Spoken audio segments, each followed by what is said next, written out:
O calvinismo, que é uma crença determinista, que diz que Deus é aquele que tem controle de todos os detalhes da vida humana, de tudo o que acontece, no seu sentido mais pejorativo que você possa imaginar, porque Deus seria, nessa concepção, o autor do mal, aquele que fez Adão cair, aquele que criou Satanás e aquele que faz com que pessoas nasçam para que possam ir para o inferno, para que ele seja glorificado por ter o poder de fazer isso.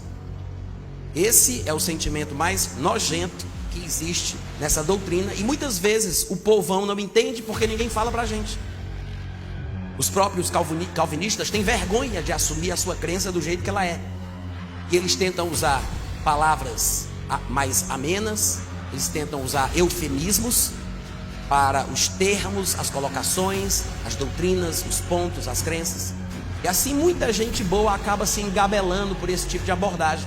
Hoje em dia é muito comum que jovens nas universidades, jovens que estão se descobrindo no mundo, começando a se desenvolver intelectualmente, estão escolhendo uma carreira e que estão descobrindo um mundo novo, muitos deles estão sendo atraídos como o canto da sereia, hipnotizados por pregações de calvinistas que aparecem no YouTube, na internet, através de livros, e muita gente tem considerado o calvinismo como sendo uma doutrina cristã.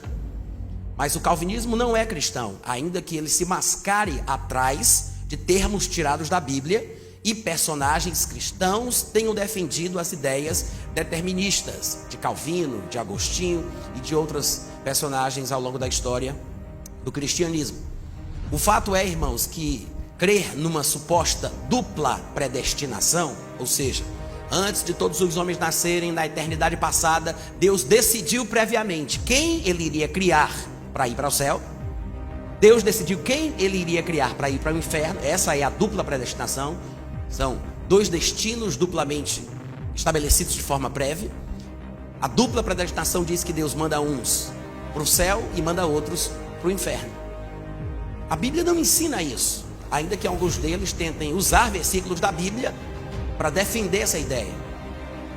Tem alguns versículos que realmente trazem algumas dificuldades textuais, mas grande parte das dificuldades textuais dos versículos que eles usam são, na verdade, problemas de interpretação. Existem algumas questões mais técnicas, como variantes textuais, questões de tradução, questão de pontuação, as notações léxicas, onde é que foi colocado o versículo, onde é que foi colocado a vírgula, onde foi colocado o ponto, porque isso muda o sentido da frase. Eu sei que existem algumas questões que acabam complicando, mas a maioria dos erros que os calvinistas cometem nos textos que eles usam para defender a doutrina deles são erros interpretativos. Eles interpretam o texto de uma forma possível, mas existem outras possibilidades de interpretação para o mesmo texto que eles estão abordando. Não sei por qual razão eles têm predileção pela ideia de que Deus tem que controlar tudo para que ele seja Deus. E assim, onde eles veem brecha nos textos da Bíblia para defender essa ideia, eles fazem isso. Quai, seu app de vídeos curtos.